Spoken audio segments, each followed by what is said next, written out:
です。確かに景色はいいわね。せっかくだから一枚。The phenomenon of a niche title taking you by complete surprise is a rare event, but when it does happen, it's something special, forever cementing yourself in a memory of a one-of-a-kind experience. This scenario perfectly describes my experience with the action Metroidvania Frontier Hunter Erza's Wheel of Fortune.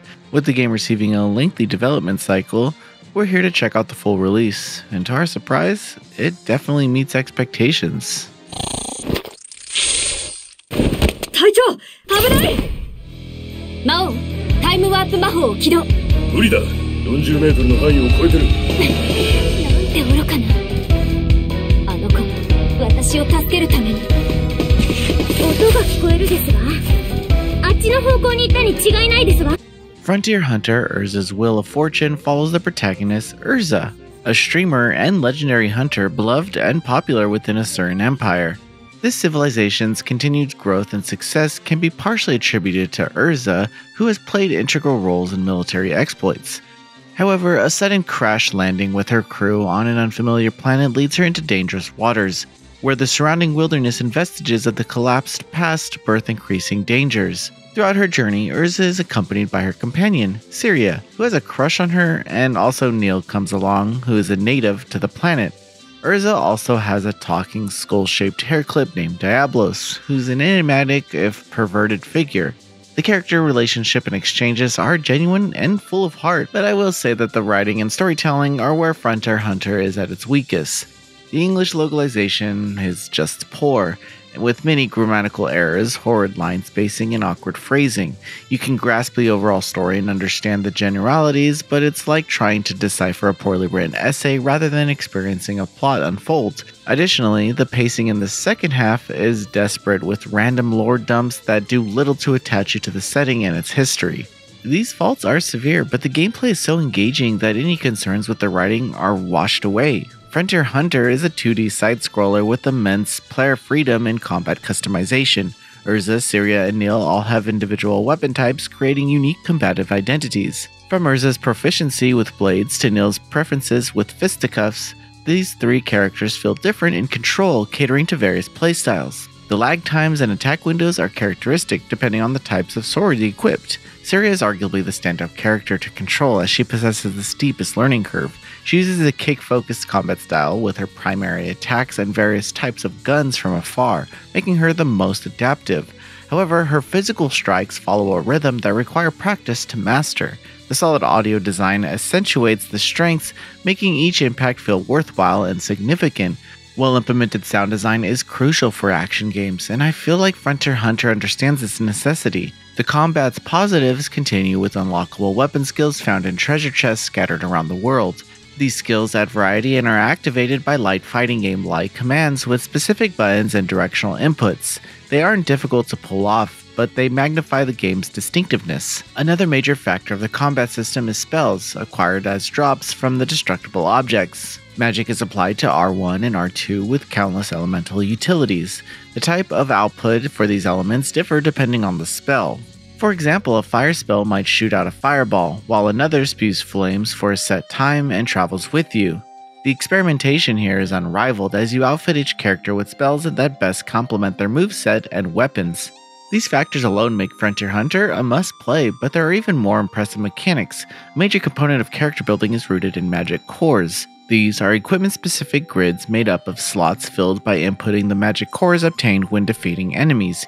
You can see this practice as akin to Tetris. Each piece of gear has a number of slots, usually corresponding to how effective the stats are, and the magic cores are specific shapes that must fit in the gear slots. Multiple magic cores can be equipped within a single piece of equipment, becoming more evident in the later hours with numerous slots. Considering the sheer number of monsters, weapon types, accessories, and armors, you can imagine the customization available. Equipment will usually have slots that require gathered materials to unlock, adding another layer to the system. It's something that is better understood when doing rather than seeing. Other gameplay features include a base camp and infrequent shops where you can buy, modify, and craft new equipment, purchase items, and cook temporary stat boons.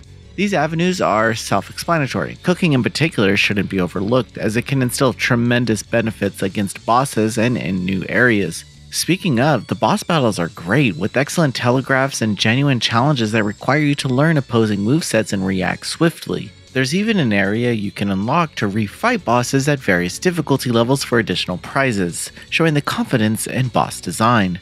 Frontier Hunter also excels in exploration. Each locale's aesthetics and gimmicks are distinct and memorable. The smooth movement animations aid this enjoyment. Even if some elemental hit detection can be a tad wonky, the Metroidvania aspects are simple, not really trying to rival the complexities of its contemporaries. Instead, the newly acquired movement upgrades and tools for progressing past previously inaccessible pathways are transparent means to an end. Easily detected on the map, you won't have to think much about where to go, and you'll likely never be lost. The exploration is always satisfying, the movement upgrades are cathartic to achieve and use. The core ethos of Metroidvania satisfaction is performed here. The puzzles are not necessarily mindless, even underwater navigation is enjoyable, so that should tell you all you need to know. It's worth noting that the playable characters have cosmetic equipables. I wish there wasn't so much DLC tied to this, but it doesn't impact the gameplay at all. The only strange gameplay element I wish was absent are the brief minigame-like deviations, like the controllable ship segment in the opening hours. These instances just feel obligatory, not adding anything of substance. One last factor worth noting is the outstanding soundtrack. The sounds are upbeat and catchy, loosely reminiscent of the headspace I enter when listening to Falcom's legendary soundtracks. Alas, the sound mixing isn't the best though. You'll have to manually adjust the Japanese or Chinese voice volume sliders in the settings. And on that note, the performance on PlayStation 5 was consistently smooth, with only a few frame drops that didn't hurt the experience. If it wasn't already clear, I highly recommend Frontier Hunter Erza Wheel of Fortune to all action Metroidvania fans. Even though the storytelling and writing aren't compelling or well written, and the cutscene animations are stiff, the gameplay shines. The addictive growth system, movement, combative customization, and sense of progression are stellar, making this a sleeper hit. The adventure won't escape bloodstained comparisons, but it excels enough to stand out on its own. Noisy Pixel is giving Frontier Hunter Erza's Wheel of Fortune an 8 out of 10. Thanks for watching. This video is brought to you by our supporters on Patreon. Noisy Pixel is run by a group of gamers providing independent gaming coverage through news, reviews, previews, and more. Check out our Patreon to help support our continued growth and subscribe to keep up with all our future content.